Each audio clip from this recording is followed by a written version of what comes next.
was a life well lived, a promise with destiny kept, and she is mourned most deeply in her passing. That promise of lifelong service I renew to you all today. Alongside the personal grief that all my family are feeling, we also share with so many of you in the United Kingdom, in all the countries where the Queen was head of state, in the Commonwealth and across the world, a deep sense of gratitude for the more than 70 years in which my mother, as Queen, served the people of so many nations. In 1947, on her 21st birthday, she pledged in a broadcast from Cape Town to the Commonwealth to devote her life, whether it be short or long, to the service of her peoples. That was more than a promise. It was a profound personal commitment which defined her whole life. She made sacrifices for duty. Her dedication and devotion as sovereign never wavered through times of change and progress, through times of joy and celebration, and through times of sadness and loss. In her life of service, we saw that abiding love of tradition, together with that fearless embrace of progress, which makes us great as nations. The affection, admiration, and respect she inspired became the hallmark of her reign. And as every member of my family can testify, she combined these qualities with warmth, humor, and an unerring ability always to see the best in people. I pay tribute to my mother's memory, and I honor her life of service. I know that her death brings great sadness to so many of you, and I share that sense of loss beyond measure with you all. When the Queen came to the throne, Britain and the world were still coping with the privations and aftermath of the Second World War, and still living by the conventions of earlier times. In the course of the last 70 years, we have seen our society become one of many cultures and many faiths. The institutions of the state have changed in turn. But through all changes and challenges, our nation and the wider family of realms, of whose talents, traditions, and achievements I am so inexpressibly proud, have prospered and flourished. Our values have remained and must remain constant. The role and the duties of monarchy also remain, as does the sovereign's particular relationship and responsibility towards the Church of England, the church in which my own faith is so deeply rooted. In that faith and the values it inspires, I have been brought up to cherish a sense of duty to others and to hold in the greatest respect the precious traditions, freedoms, and responsibilities of our unique history and our system of parliamentary government. As the Queen herself did with such unswerving devotion, I too now solemnly pledge myself, throughout the remaining time God grants me, to uphold the constitutional principles at the heart of our nation. And wherever you may live in the United Kingdom, or in the realms and territories across the world, and whatever may be your background or beliefs, I shall endeavor to serve you with loyalty, respect, and love, as I have throughout my life. My life will, of course, change as I take up my new responsibilities. It will no longer be possible for me to give so much of my time and energies to the charities and issues for which I care so deeply. But I know this important work will go on in the trusted hands of others. This is also a time of change for my family. I count on the loving help of my darling wife, Camilla. In recognition of her own loyal public service since our marriage 17 years ago, she becomes my Queen Consort. I know she will bring to the demands of her new role the steadfast devotion to duty on which I have come to rely so much. As my heir, William now assumes the Scottish titles which have meant so much to me. He succeeds me as Duke of Cornwall and takes on the responsibilities for the Duchy of Cornwall, which I have undertaken for more than 5 decades. Today, I am proud to create him Prince of Wales, Tywysog Cymru, the country whose title I've been so greatly privileged to bear during so much of my life and duty. With Catherine beside him, our new Prince and Princess of Wales will, I know, continue to inspire and lead our national conversations, helping to bring the marginal to the centre ground, where vital help can be given. I want also to express my love for Harry and Meghan as they continue to build their lives overseas. In a little over a week's time, we will come together as a nation, as a Commonwealth, and indeed a global community, to lay my beloved mother to rest. In our sorrow, let us remember and draw strength from the light of her example. On behalf of all my family, I can only offer the most sincere and heartfelt thanks for your condolences and support. They mean more to me than I can ever possibly express. And to my darling Mama, as you begin your last great journey to join my dear late Papa, I want simply to say this: thank you. Thank you for your love and devotion to our family and to the family of nations you have served so diligently all these years. May flights of angels sing thee to thy rest.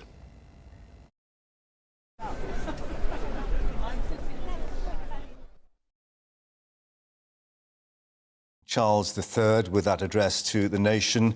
I speak to you today with feelings of profound sorrow, said the King. Throughout her life, Her Majesty the Queen, my beloved mother, was an inspiration and example to me and to all my family. We owe her the most heartfelt debt any family could owe to their mother for her love, affection, guidance and example. Yeah, very, very powerful words there. Keeping us company for the next hour are the historian David Starkey and the author and royal commentator Claudia Jersey. Good evening to you. Now, let's cross to our political editor Darren McCaffrey, who is outside number 10. I think we can catch up with Darren in a moment, but let's actually just reflect first on those words that we heard from the King. David, one thing we just picked up on when he was talking about Prince William, the new Prince of Wales, he said. Now, we understood that that might not actually take place immediately, even though he is now, as we understand, the Duke of Cornwall and Cambridge, because the position of being the Prince of Wales is actually in the sovereign's gift. And that may not be able to take place until tomorrow with the actual act of accession? The moment the monarchy is dead, the then Prince of Wales, his titles separate out. Right. So the title of the Dukedom of Rothesay in Scotland, the title of the heir to the throne in Scotland, and the title of the Duke of Cornwall. And the key thing there is the money, Right. the wealth of the Duke. They go directly... David, we've got a problem with your microphone. We'll get that sorted and fixed. But let's just reflect, as we were saying, on what might be a quite important constitutional issue, because clearly it's not just about the accession of a new king. We've got now William as the heir to the throne as well, who is now Duke of Cornwall and Cambridge as well. But the whole point of the continuity that the Prince of Wales will also be there for us. Well, absolutely. And I think the reality is it is in the gift of Prince Charles King Charles Yes, III. isn't it difficult? Isn't it difficult? Yeah. It's in the gift of King Charles III to give it to William and Kate. So it's semantics, really, in the question of whether he's talking about the future because he's going to be giving it to them, or whether it's immediate now. What it really is, The position of Prince of Wales since the First World War, since the future Edward VIII, has been conferred by formal investiture, as it actually was with Prince Charles himself. You'll remember, are we allowed a little humour on this occasion? Why not? That, I think we can do with it. extraordinary service, which was put together by Anthony Armstrong-Jones, with And the golf ball, with that preposterous crown and whatever at Carnarvon. The question will be, do we actually want an It's a unique situation.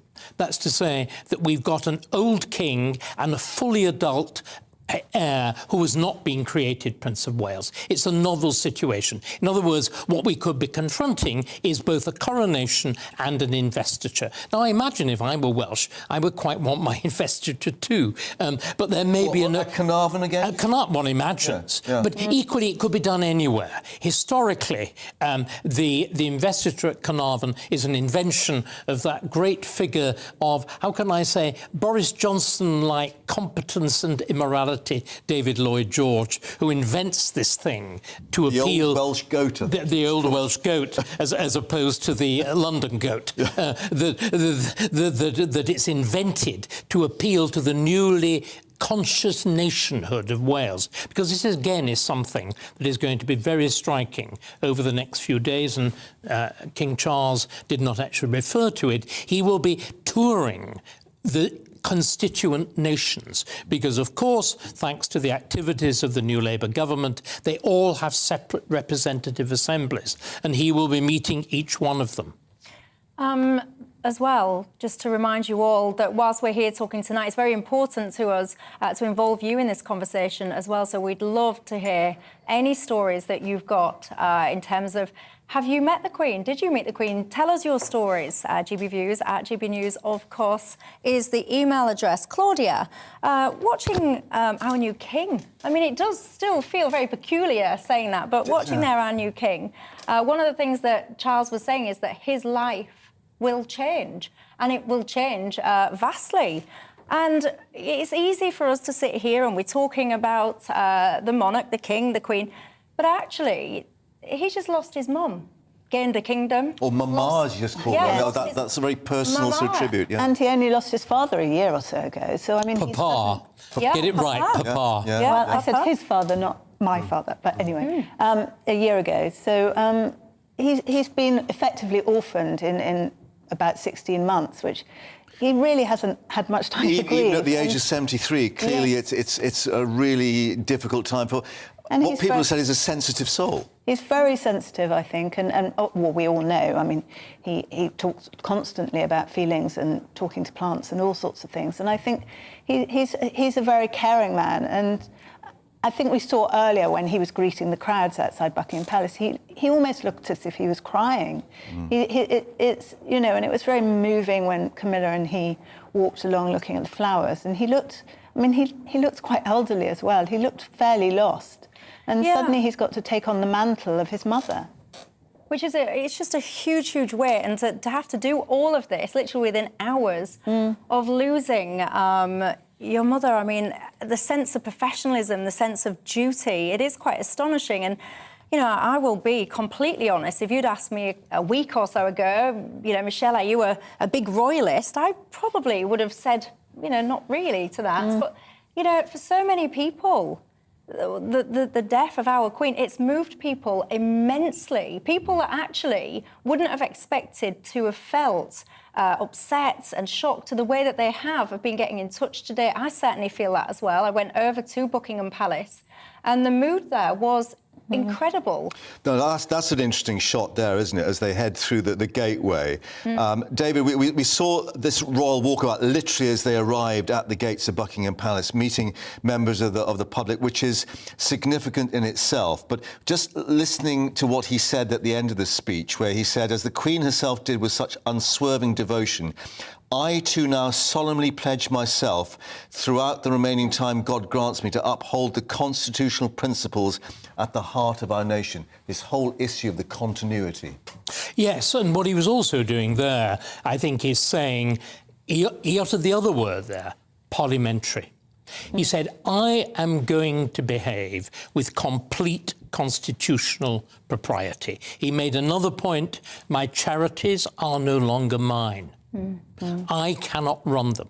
In other words, he's doing what he knew he had to do, what I thought he would do. He is saying the Prince of Wales was one person, the King is another. Remember, this is Shakespeare. This is Henry IV, part 2, and Henry V. Without the full staff. Well, there may be a false... Well, dare one say that the Queen consort has a little bit of the full staff in her. But it is... That's the past. Yeah. This is now. This is how I shall behave. And the other thing I thought, and Michelle, what you were saying was absolutely right. But look at the dignity he mustered in that speech. I think back to the death of my own father, when, because I was born a Quaker, I would normally have been expected to conduct the funeral service myself. After a week, I could not have done it. Yeah. And I'm as accomplished a public speaker as anybody could be.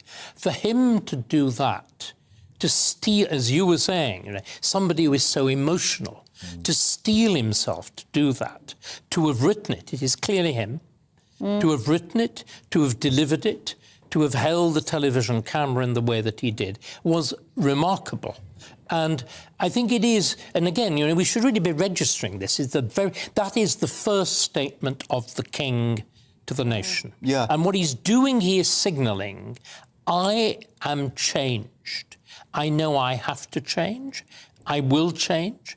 I am different, and you will, and again, the promise, it's just like the Queen, you will hold me to this standard. But how personal it was as well, Michelle. It was deeply personal. I mean, one of the parts of that speech we just heard there was him expressing his love for Prince Harry and Meghan as they continue, he says, to build their lives overseas, Claudia. Significant Well, statement. he obviously wants his family to be reunited no matter what, and obviously we've still got Prince Harry's book coming out and various interviews, no doubt, to promote Netflix and Spotify.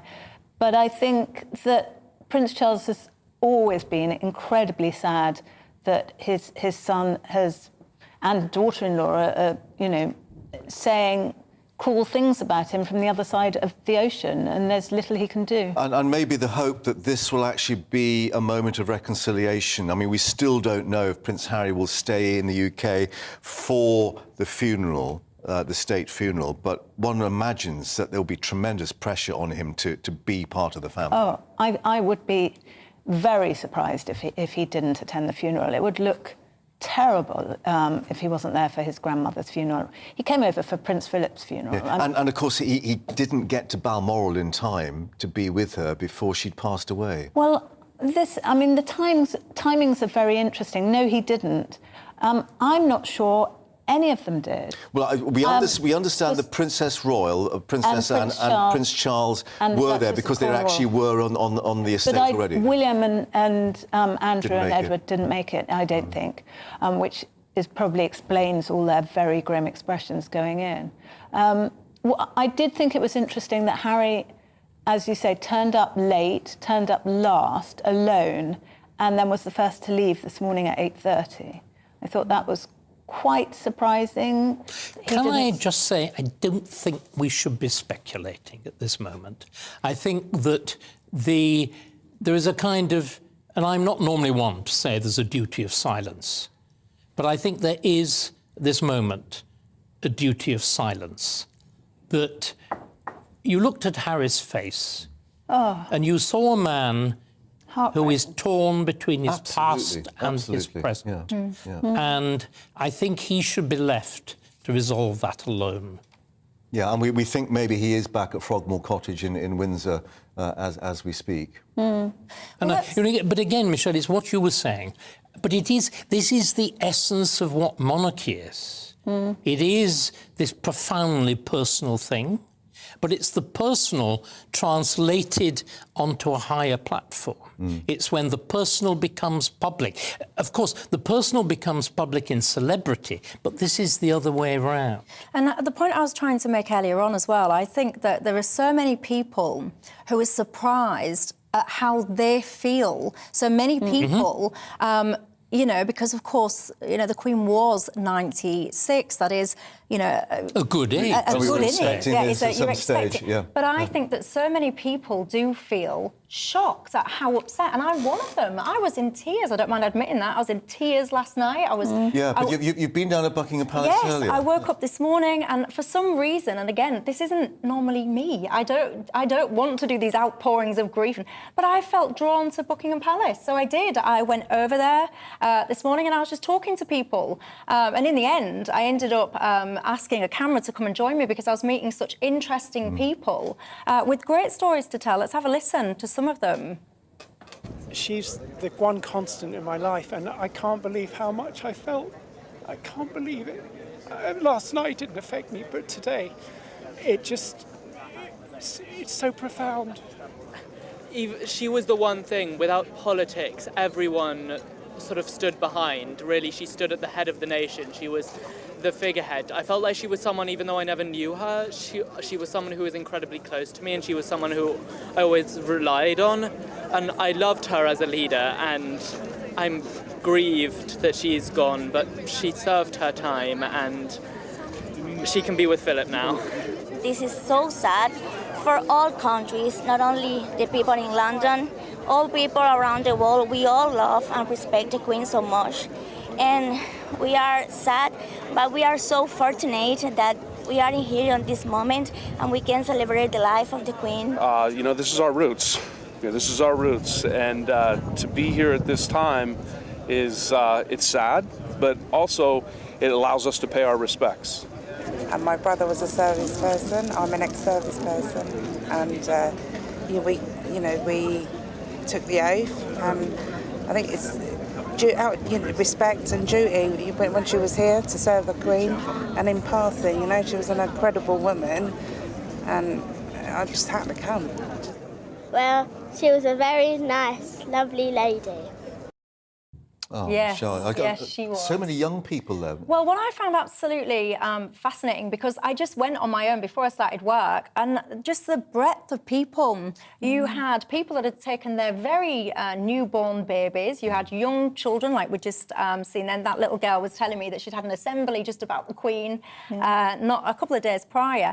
And then you had quite elderly veterans were there as well. I met a lady whose mum was in the Girl Guides with the Queen. Really? Yeah. There was just some wonderful, wonderful you see, stories. It's what monarchy is about. It's taking this idea of nation, of the state, and it's embodying it in a human being for whom you have human feelings. And there's something else too.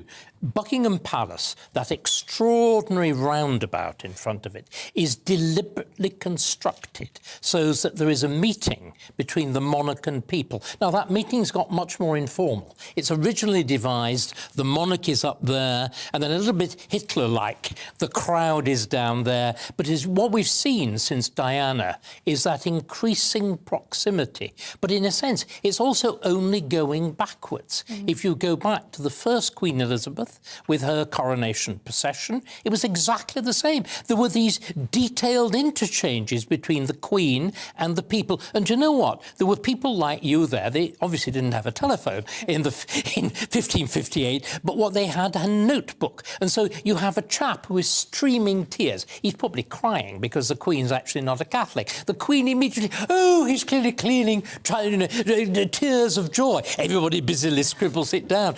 A Bible is being offered to her. She says, oh, give it me quickly. Everybody busily scribbles it down. So in one sense, and in all sorts of ways, Michelle, we're going backwards in time. That very distant, formalised monarchy of the 18th and 19th century is going back to something much more intimate, medieval. Indeed, David, thank you for that. Let's just remind you what we've been hearing from His Majesty King Charles III. Your condolences mean more than I can express. He said, in our sorrow, let us remember and draw strength from the light of her example, speaking about his mother. On behalf of all my family, I can offer the most sincere and heartfelt thanks for your condolences and support. They mean more to me than I can ever possibly express. And of course, we are going to hear the details about the state funeral. Let's bring in Darren McCaffrey, our political editor, who's outside number 10 Downing Street. Because, Darren, we've got, first of all, the formal act of accession to take place at St James's tomorrow, and then the whole process starts. Yeah, indeed it does. Let's just reflect, though, of course, on what Prince Charles, I should say, King Charles III had to say in that first speech addressing the nation as monarch. I was suggesting that he has waited his entire life to make that address to the nation, and that was certainly a speech I felt that matched the magnitude of the moment. And it must be said that many MPs did as well. It was actually rather unusually shown inside the House of Commons chamber, Mark, in the last 30 minutes or so. We know that MPs have been paying tribute to Her Majesty the Queen all day today, but that was temporarily paused in the last 40 minutes or so that MPs could watch that address from the new monarch. And it is also believed, I think from my colleagues in the Press Association who were in the press gallery during that many MPs were quite tearful watching that speech from His Majesty the King. The tears were being wiped away as members of Parliament watched that speech. And it is a reflection, I think, of the moods, not just of the country, but also in our politics at the moment. And we got a little bit of a sense of that earlier on as well, when, of course, the Prime Minister, Liz Truss, launched today the tribute to Her Majesty the Queen in a special sitting of Parliament just after 12 noon, just after a minute's silence. And here's what the new Prime Minister had to say about the monarch that swore her in as Prime Minister only a matter of days ago. During the darkest moments of the pandemic, she gave us hope that we would meet again. She knew this generation of Britons would be as strong as any. And as we meet today, we remember the pledge she made on her 21st birthday to dedicate her life to service. The whole House will agree. Never has a promise been so completely fulfilled. Now, hours after that speech in Parliament, the new Prime Minister actually travelled to Buckingham Palace for her first audience with the new King.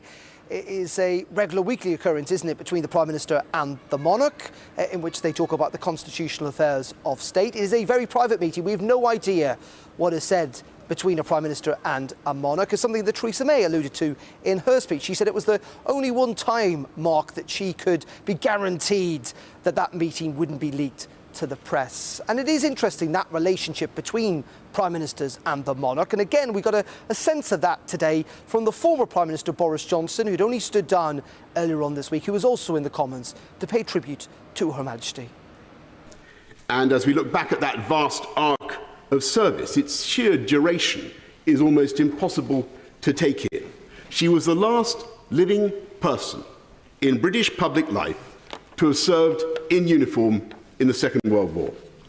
She was the first female member of the royal family in 1,000 years to serve full-time in the armed forces, and that impulse to do her duty carried her right through into her 10th decade, to the very moment in Balmoral, as my right honourable friend has said, only 3 days ago. I have to say, I must I must say, I think that actually Theresa May, Boris Johnson, Horrid Harman in many regards had pitch-perfect speeches during that special sitting of Parliament today. But also rising to the occasion was the Labour leader, Sir Keir Starmer, who also talked about his relationship with our former monarch, with Queen Elizabeth II.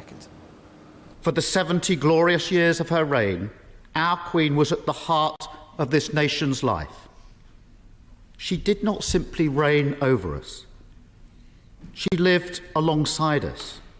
She shared in our hopes and our fears, our joy and our pain, our good times and our bad. Sir Keir Starmer speaking a little bit earlier on in Parliament. Those tributes are continuing this evening in the Palace of Westminster, and they will continue into tomorrow as well, before essentially Parliament is adjourned during the national mourning period. Interestingly, of course, the Queen will lie in state for, I think, 3 to 5 days in Westminster Hall a little later on in the week ahead as we prepare for her funeral. Just to give a sense of where the Prime Minister is right now, she is in St Paul's Cathedral at a special service of remembrance to Her Majesty the Queen. She's been joined by senior cabinet ministers, by senior politicians from across the country, including Sir Keir Starmer and the Mayor of London. That service taking place in St Paul's Cathedral. Tomorrow, again, as the Prime Minister plays a very fundamental part of our Constitution, those tributes will continue in Parliament, but she will be at the accession ceremony tomorrow morning in St James's Palace at 10 a.m, in which essentially King Charles III is rubber-stamped as monarch. Much of the Privy Council will be there as well. That will be televised for the first time in a historic moment in our nation's history. And then tomorrow afternoon, the King will meet the Cabinet and the Prime Minister in a special meeting of the new monarch meeting the new Prime Minister and the new Cabinet. We don't know whether that's going to be held yet. That's up to the Palace to decide, but that meeting will take place tomorrow afternoon. Thanks, Darren. That's Darren McCaffrey there, our political editor. Now, let's cross to our reporter, Ellie Costello, who's outside Windsor Castle. Ellie, the Queen, of course, spent much of her time in Windsor. What has the atmosphere been like there today?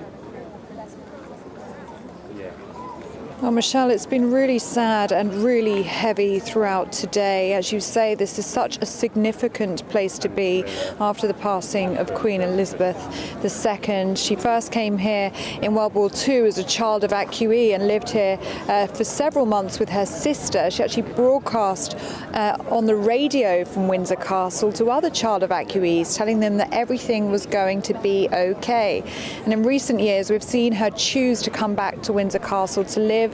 She lived here during the coronavirus pandemic. You'll remember in HMS Bubble, that was the name for the small circle of trusted staff that came to live with her and the Duke of Edinburgh at Windsor Castle during the COVID pandemic. And it's where she spent the last wedding anniversary with her late husband, the Duke of Edinburgh, their 73rd wedding anniversary in November 2020. So it is a very special place to Her Majesty. And you can tell that this has really affected the people of Windsor because they see her as part of the community and a resident just like them. They would often see her in the Windsor estate walking her corgis or driving her Range Rover. So they really do feel that palpable sense of loss here this morning. I don't know how much you can make out of the background behind me, but there are hundreds upon thousands of bouquets that have been laid here at the state entrance to Windsor Castle, and the smell of fresh flowers is really beautifully overwhelming. It is lingering in the air here at Windsor Castle. And earlier I spoke to some people about how they've been feeling today. Sobbed yesterday when I heard the news and didn't sleep very well. I just feel so sorry for the royal family and the country. She did so much for our country, bringing business in. She cared about her people. She cared about her family, and she did a lot of things that people don't know about, in the background. And we're hearing stories now from people, which is really touching everybody's hearts. And she's the longest reigning monarch, and all the royalists love her. Turnout says it all, doesn't it? We've come from Southampton, so I couldn't go to Buckingham Palace because I lost it, but yeah, we wanted to come and pay our respects to the family. It's been so special. Just wanted to do something to show my appreciation for what she did for us. It's okay. We're all feeling the same way this morning. And you two are very close friends. You've come together to support one another, and you're both living in Windsor. What Windsor meant so much to Her Majesty, didn't it? Yes, it did. She loved it here. I've been down here in London area for about 10 years now, and I feel at home here. Although I've come from the northeast of England, I feel very much at home here. Different charities are giving their condolences, different people from all walks of life. She's affected everybody from every nation. I mean, I'm not British, but she's affected our lives as well. It's personal. She's been with us all my life even, you know. I'm not getting any younger, but yeah, she's been with us all that time, 70 odd years, you know. A wonderful lady, beautiful lady. Well, Michelle and Mark, last night I was walking around Windsor at around midnight. The pubs were full of people, and it wasn't rowdy, it was sombre. People gathering together in their networks, in their communities, sitting amongst neighbours and raising a glass to Her Majesty in the most British of ways. And today, many of the shops have decided to close. They've simply put a note of condolences on their windows, and the flowers in Windsor have pretty much sold out, most of them laying behind me just here outside Windsor Castle, so you can just see, just from the number of flowers here, the great loss that is being felt not just in Windsor but all across the United Kingdom and indeed all around the world. Now, Ellie, you were updating us earlier about Catherine going to pick up the children their second day of school, of course, there at Windsor. Now, we've got confirmation in the King's speech that he is making William Prince of Wales, Twisog Cymru, and the fact that obviously Catherine then becomes Princess of Wales and all the baggage that goes with that. Now, we understand that she's given a reaction to say she appreciates the history associated with this role, but will understandably want to look to the future as she creates her own path. That's according to a source. So this is a very significant moment as well in the development of this new monarchy. Truly significant. We have to remember this is not even 24 hours on from this most tragic news, and this is just duty and service all the way through this household where the King Charles III, is already naming his successors. And in that speech that we heard just 30 minutes ago, he did name William and Kate Prince and Princess of Wales. And speaking to people here, some of them were watching that speech on their phone. They said that he got the tone exactly right, and they really appreciated the fact that he expressed his love for Harry and Meghan, who we know have been at a rift with the family. So it was a hugely poignant speech that went down very well with royalists that were here watching it on their phones. But he also said that William and Kate, a royal source has said, that William and Kate are focused on deepening the trust and respect of the people of Wales over time, and they will approach their roles in a modest and humble way, the same way that they have approached all of their work previously. So we can imagine that William and Kate are taking this news on board. We knew, of course, that they were to become the Duke and Duchess of Cambridge and of Cornwall. We were expecting for them to be named the Prince and Princess of Wales. That has now been confirmed in that speech. But I think what we can take from that speech, and certainly the reaction here, is that the monarchy is in the safe hands. The tone of that speech was very much the values that were set out by the Queen, that he will carry on that sense of duty, that sense of purpose and that sense of service, and that is very much going to be echoed by now the Prince and Princess of Wales. At Windsor, with yet more people, of course, arriving there to lay flowers and pay their tributes. Thank you very much indeed. Let's cross, shall we, to our reporter Dougie Beattie, who is at the Hillsborough Castle, which is, of course, the royal family's official residence in Northern Ireland. Good evening to you. What's the mood like there right now? Well, I think most people, there was a lull there for about 10-15 minutes, and it appears most people were actually watching that speech. The reaction to it has been quite good, I must say. Most people feeling a lot of sympathy for the royal family, and obviously their hearts go out to Prince Charles and the whole family. It is, as has been said all day, she has been a constant in our lives, and it's almost as if everybody here is feeling that pain, feeling that loss very deeply. The crowds have started coming back just to my left. Behind me you can see the media towers being built for what is about to happen here in the next couple of weeks. This will be the central point in Northern Ireland of all this royal activity. And Hillsborough is a beautiful little village. It's a village just outside Lisburn, and they are very, very proud of Royal Hillsborough here. A bit like Windsor, they feel that they almost belong to the royal family and everyone that lives here. But people have travelled from many, many miles away to pay their respects. In fact, I've even heard a couple of voices and accents in there from probably Galway or Dublin, I would think, and they have travelled up. And of course, that's because the Queen was very, very well thought of inside the Republic of Ireland. The Taoiseach Micheál Martin passing on his condolences, but also saying how much she helped Anglo-Irish relations back in 2010, 11 and 12. And Mary Robinson as well. She was, I think, the first Irish president to visit with the Queen, and that was then returned. So very historic times. It is the end of an era, and people here are worried, as they are the whole way across the UK, as to what lies in store for them over the next year, not just with the monarchy, but with finances and the cost of living. So I think here at this moment in time, people are just taking that time to talk to one another, to console each other, and to really take time on what is going on.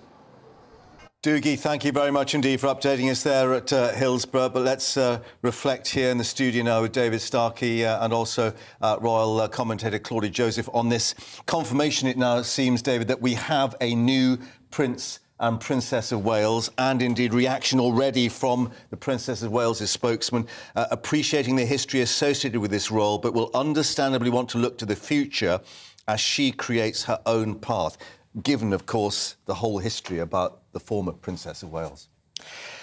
Yes, what a task. Yeah. And particularly with the electric issue of devolution within the United Kingdom. I mean, the monarchy, and it's really very important we spell this out, right from the beginning of the United Kingdom, the beginning of the 18th century, the monarchy led the way in recognising the separate identities of the individual nations within the United Kingdom. We forget this. Even the Hanoverians gave their sons a Scottish title, an Irish title, an English title, and sometimes a Welsh title. Again, the Act of Union with Scotland, there's all this Braveheart nonsense about English colonialism. It's not true. Scotland preserves everything of its independent existence apart from a separate parliament. You have a separate legal system. You've got a separate church. The King Charles will swear a separate oath at his accession tomorrow to protect the status of the church. Yeah, is he still Duke of Rothesay? Do we know that? No, that goes to his son. Yeah, that is the title of the heir to the throne in Scotland. Yeah. That's now gone to William. But the one thing I would like, again, we saw the reaction in Windsor. Remember, this is the House of Windsor. This is the place where the Queen will be buried. This is the place where her husband's funeral service took place. This is the heart of, if you like, the historic monarchy alongside Westminster Abbey. And it's really important we understand this. It's why the name was chosen in 1917 for this new dynasty, when the old German dynasty, the House of Hanover or Saxe-Coburg-Gotha. You remember the wonderful joke of the Kaiser when he heard that the royal house had renamed itself the House of Windsor. He said he was looking forward to a performance of Shakespeare's Merry Wives of Saxe-Coburg-Gotha. But the only joke actually recorded from the Kaiser. But it's there because it's the home of the Garter. It's which is what Prince Philip was buried with. It's that historic sense of the medieval monarchy, a sort of seat of Arthur. Right. It's reverberates. Let's just pick up on what you were mentioning there, Claudia, just with what the King has said in that address. With Catherine beside him, our new Prince and Princess of Wales will, I know, continue to inspire and lead our national conversations. And here's the phrase, helping to bring the marginal to the centre ground where vital help can be given. Quite a pointed comment. Well, yes, I think it is pointed, but I think that obviously he thinks his son and daughter-in-law are up to the task. They've spent a lot of time looking at people in the margins and mental health. And he was based in Anglesey. William was based in Anglesey. He's actually in Wales. I mean, very consciously. And what do you think the reflections will be? I mean, at the time at Carnarvon with the investiture, it wasn't universally accepted in Wales. We remember that there was a plot to blow up the occasion, of course. Well, absolutely. I think Prince Charles was a very different person from his son. It was a very different era. William and Kate lived in Wales for a long time without a retinue of servants. Kate was shopping at Waitrose. I think they were very much loved in the community. William also is president of the football and has been down there. They took George and Charlotte down to watch football, I think, there. And immensely enjoyed themselves in Anglesey. exactly. And they loved living there. It is very much a home for them. It's where they could spend the first years of their married life out of the public eye, just doing the normal things that we do without any staff apart from maybe a cleaner. Well, I thought, Claudia, thank you for that. I think we can actually now speak to Conservative peer Lord Finkelstein, who's joining us.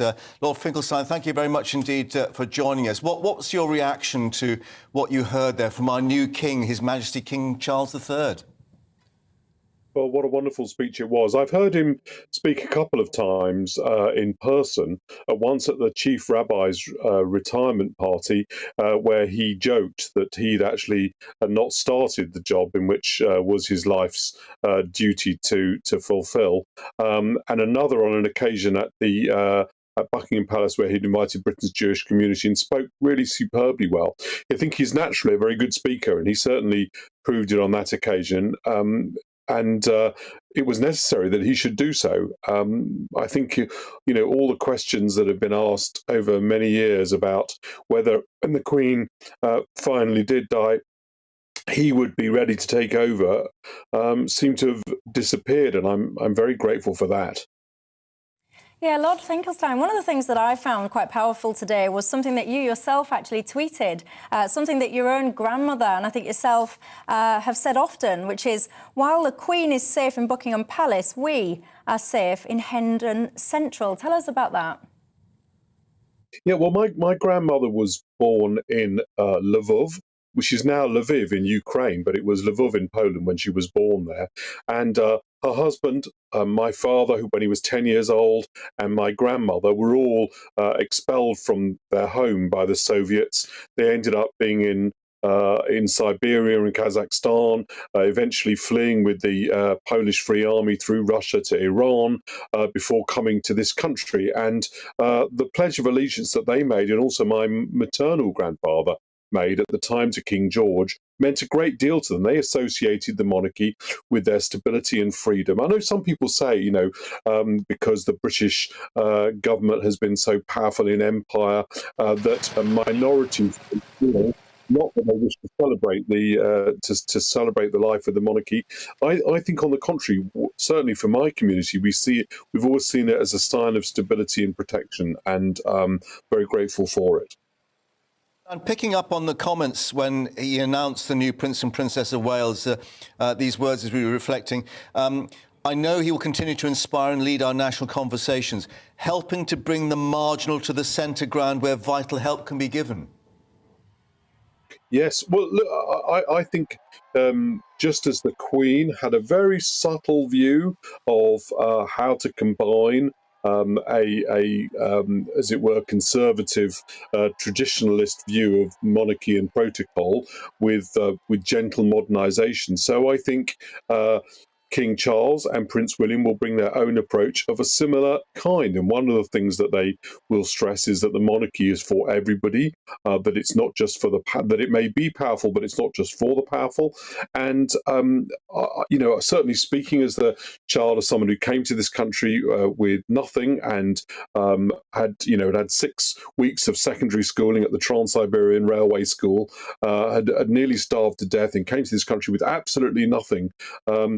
They always saw the monarchy as the protection of them in their marginal status, and eventually they made their way. My father did in the world to becoming a professor and being respected in a university, and that is coming from the margins to be in the centre.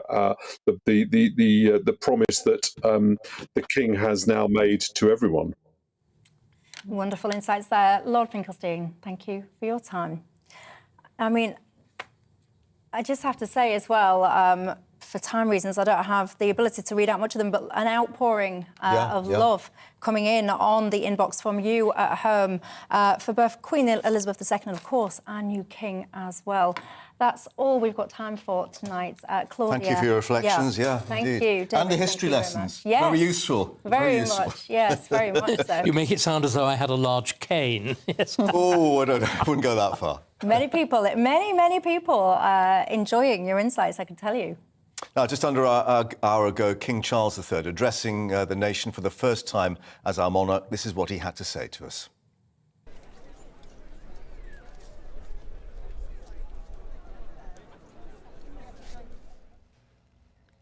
I speak to you today with feelings of profound sorrow.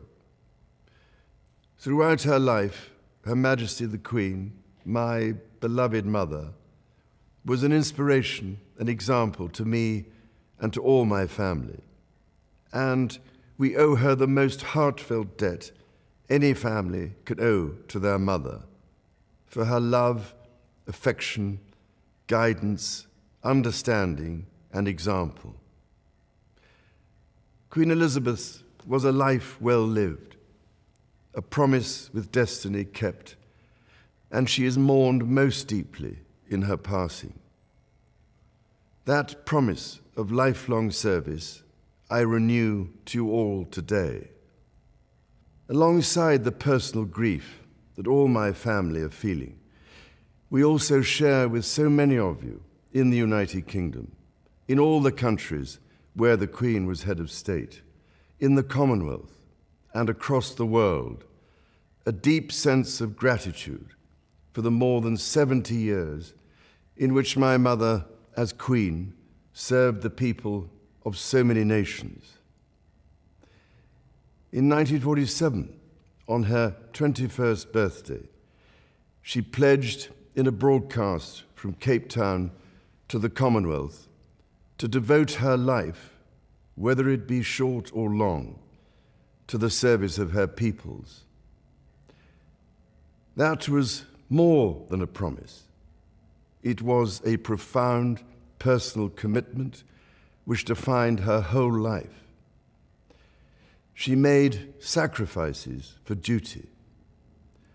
Her dedication and devotion as sovereign never wavered through times of change and progress, through times of joy and celebration, and through times of sadness and loss. In her life of service, we saw that abiding love of tradition, together with that fearless embrace of progress, which makes us great as nations. The affection, admiration, and respect she inspired became the hallmark of her reign. And as every member of my family can testify, she combined these qualities with warmth, humor, and an unerring ability always to see the best in people. I pay tribute to my mother's memory, and I honor her life of service. I know that her death brings great sadness to so many of you, and I share that sense of loss beyond measure with you all. When the Queen came to the throne, Britain and the world were still coping with the privations and aftermath of the Second World War, and still living by the conventions of earlier times. In the course of the last 70 years, we have seen our society become one of many cultures and many faiths. The institutions of the state have changed in turn. But through all changes and challenges, our nation and the wider family of realms, of whose talents, traditions, and achievements I am so inexpressibly proud have prospered and flourished. Our values have remained and must remain constant. The role and the duties of monarchy also remain, as does the sovereign's particular relationship and responsibility towards the Church of England, the church in which my own faith is so deeply rooted. In that faith and the values it inspires, I have been brought up to cherish a sense of duty to others and to hold in the greatest respect the precious traditions, freedoms, and responsibilities of our unique history and our system of parliamentary government.